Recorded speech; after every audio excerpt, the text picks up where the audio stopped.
So the folks at BougeRV just recently released this new product called the Flash300. It's a power station that's a lower capacity power station. It's just under 300 watt hours capacity, but it's got a lot of other features that you normally only find in power stations that have a significantly higher capacity. So is this worth a look? Let's find out.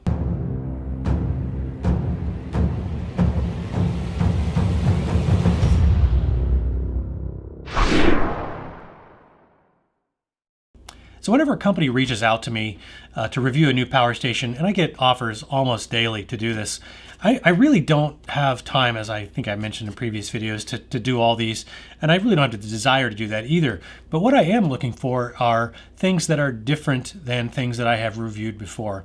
And as I mentioned in the intro, this thing has got some very interesting features that you do not normally see on a power station in this particular capacity class. So let's get this thing out of the box and see what we got.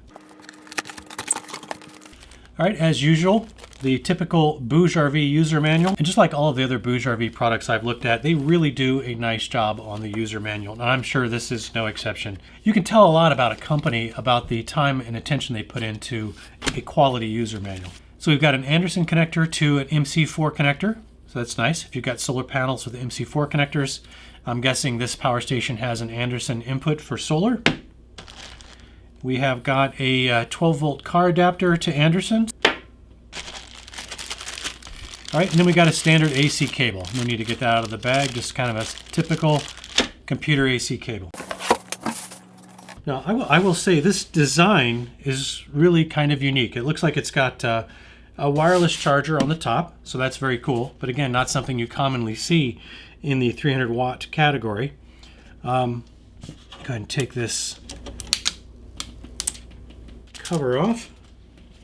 Let's go ahead and power this thing up and see what it looks like. Wow, okay, so that's a very nice display. I don't know how well that comes across. Maybe I can get a close-up of that. But this is really nice. It does show you input watts and output watts on the right-hand side. Shows you if you're inputting watts, how long until the unit is fully charged, and how long until the unit is fully discharged, depending on which direction you're going.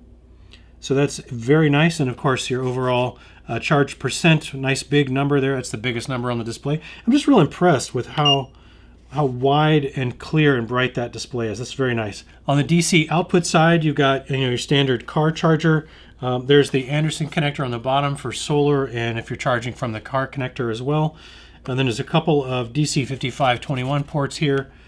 You've got 4 USB ports. One is a USB PD100, USB-C PD100, and then you've got 3 Type A ports. One is a quick charge port, and then it looks like the other 2 are standard kind of a 12 volt or 12 watt type connectors. Then you've got 2 110 volt AC ports, and these are got these nice rubber stoppers on them. By the way, there's like 3 handles on the top of this thing, and they've got little like rubber coatings on them, so they're super easy to grip. I'm sure I can't explain this satisfactorily through video, but the ABS plastic on this really feels super high quality. I mean, this really feels much higher quality than just about any other power station that I have reviewed. And I'm not saying as good a quality, it feels like it's even better. And I don't say that lightly. It's got a connector on the side here. This is, there's a little reset button here, probably a 15 amp if I had to guess. Yeah, 15 amp overcurrent reset button. And then you got just the connector. So the AC adapter is integrated into this unit, so you don't have an extra AC adapter. All you need is any standard sort of computer style AC cable, and you can charge this thing. So, and there's a light on the back. Let's see what that looks like. Looks like the multiple positions here. Yeah, so that's cool. Kind of a more widely diffused light if you put this on a picnic table or something while you're camping, or maybe you just need to get some light into your tent or camper space. And then the charge controller is also significantly upgraded versus what you would normally expect in a unit in the sub 300 watt hour capacity range. The charge controller will allow you to charge this thing extremely quickly. So you get up to 600 watts of input from AC and from solar. I'm not sure if you heard that. Let me say that again in case you missed it. You can put up to 600 watts of solar into this thing and charge this thing in like a half an hour, which is crazy. So very cool. So we're going to have to go put this thing through the paces and see what kind of performance we can really get out of it. But man, right out of the gate, very impressed with this thing. Let's jump forward and do some testing. Got the DC on. All right, let's go ahead and dial this up to about 4.5 amps. There, 4.47, 4.49. I think that's close enough to 0.2C discharge rate. And so here's the result of that DC capacity discharge test. It kind of gives us a sense of the usable capacity of this this power station. And you can see we got 249 and change watt hours, which is pretty decent. That gives us an efficiency rating of about 87% in terms of the rated capacity of 286 watt hours. So let's continue on and let's do an AC inverter to load test and find out what the AC inverter can really handle on this. Because typically in a power station in this class, it's around 300 watts. Typically you get 300 watts continuous, 600 watts peak, but that is not the case here. The rating on the manual says 600 watts max. So let's find out what that means. Got my wife's trusty 1500 watt hair dryer here. Let's go ahead and turn on the AC inverter and we'll watch the output watts and see what we get. So let's put it to low fan. All right, without changing the temperature, let me take the fan up and see if I can run it a little bit past this without going all the way to 6. So we can pull 500 continuous on this, obviously. So that's excellent for a power station in this capacity class. Let's see if we can exceed that 500 anymore. Let me change the temperature here. So overload, we're getting indication. We're drawing 800 watts, 875. This will shut down on us after a period of time. It's telling us it's not going to handle this for too long. Okay, so that ran about 20 seconds or so before it finally shut down. So that's not bad at all. We can run this thing at 600 watts continuous, and as you saw, we got it all the way up to well over 800 watts, and it ran for about 30 seconds. And that is outstanding for a power station in this capacity class. Hey, if you're finding any of this information useful, I'd appreciate if you give me a thumbs up. That really does help. And let's get back to the review. So as you can see, we can easily get 600 watts continuous out of this thing. So 600 watts max is the max continuous rating for power draw from this AC inverter in this unit in the Flash300. And we got a little bit more than that for 20, 30 seconds before it finally did shut off. One thing I always like to check on a power supply is what is the no load draw of the AC inverter, and does it have any sort of parasitic draw from other components that might be running and eating up battery capacity when we don't want it to. And what I found on this is actually this thing runs in what's called eco mode, and it actually automatically sort of polices itself.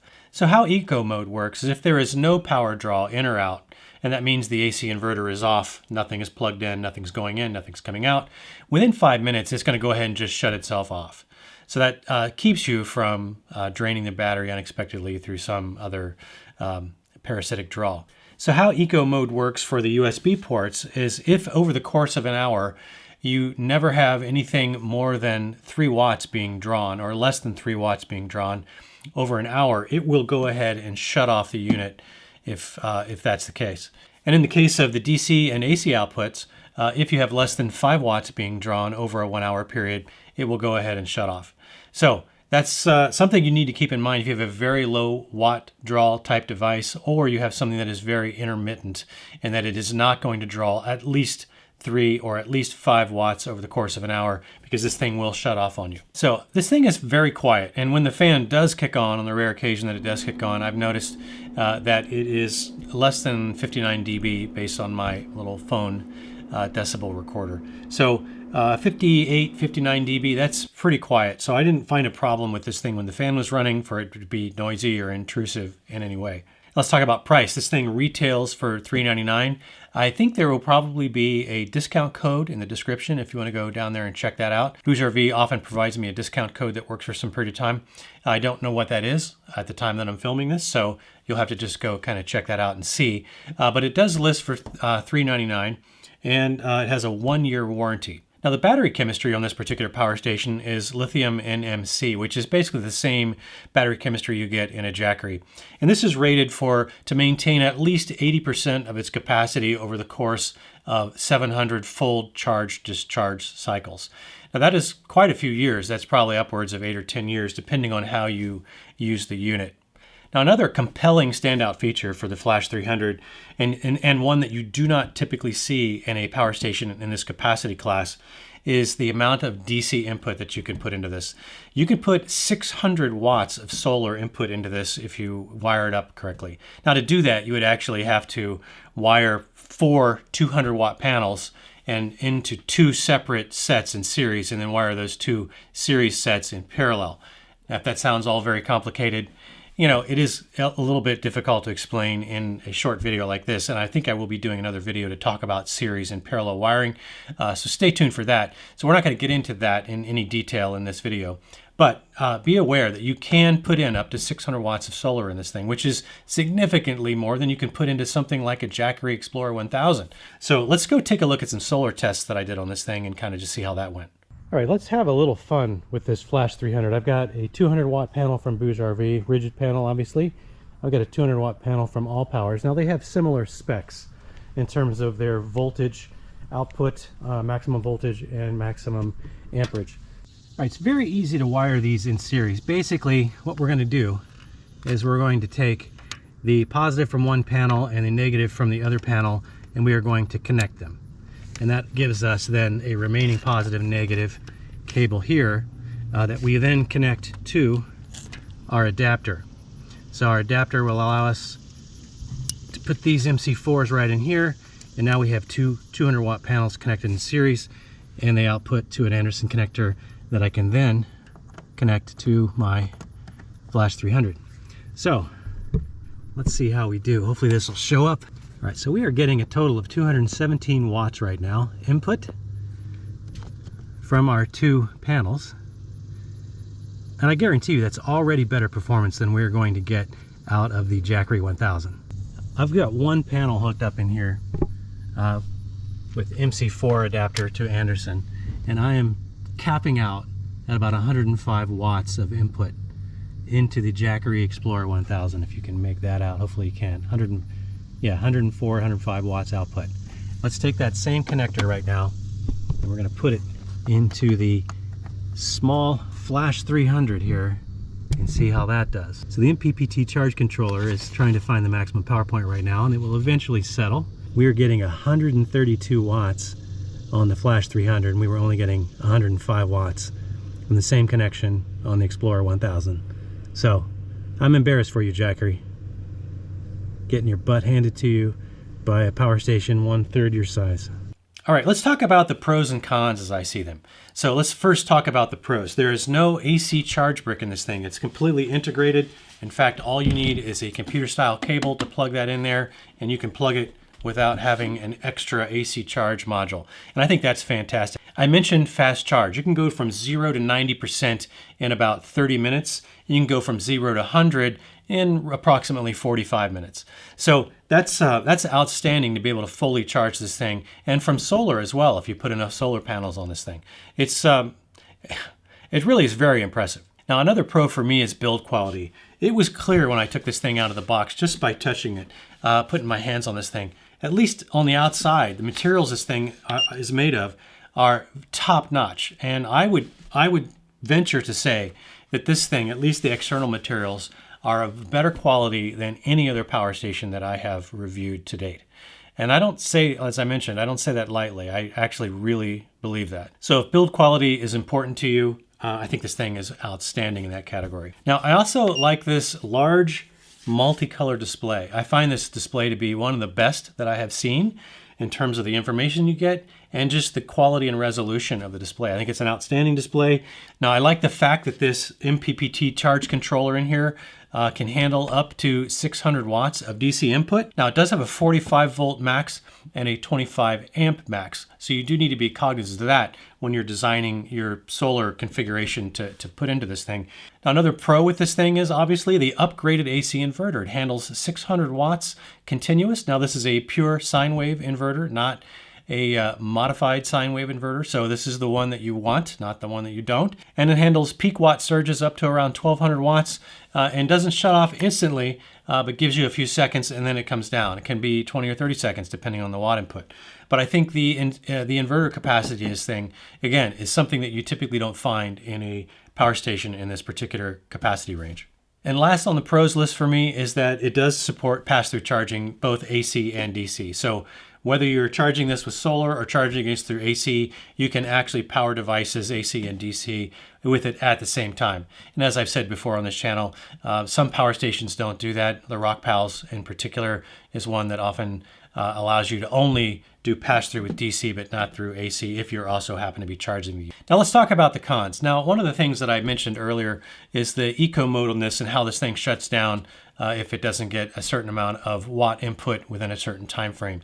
There's no way to actually configure that I'm aware of. And if I'm wrong about that, feel free to comment in the comments below, because I would like to know if I somehow missed that. But I don't see a way to configure that as from an end user's perspective. I think those features are hard coded. And if you happen to be someone who has a device that is very intermittent, maybe let's say it only kicks on every 2 or 3 hours, this would be a problem for you, because if it doesn't get, as I said, through AC or DC, at least 5 watt draw within a 1 hour interval, it will shut those ports down on you and just not charge from there on out, or not power that device. So just be aware of that. It will absolutely power a 12-volt refrigerator, provided that refrigerator compressor runs at least once per hour. Now, the last con that I would point out is that the cost per watt hour of this is a little higher than some other units that you're going to find. But I think it's justifiable in this case because of the upgraded inverter, the upgraded charge controller, and the obviously upgraded build quality in the materials. So this thing is understandably a little bit more expensive than some of the other units that you're going to find in this particular capacity range. So anyway, I hope you found some of this information useful. And if you did, please consider giving me a thumbs up. I would really appreciate that. So that's all I got for you. Do hope to see you in the next one. Until then, have fun out there. And just like all of the other so how eco mode works is how it works is now if you are using USB devices to charge or power something, how it works So another feature in this thing that's I think is a very Now the other thing is that another con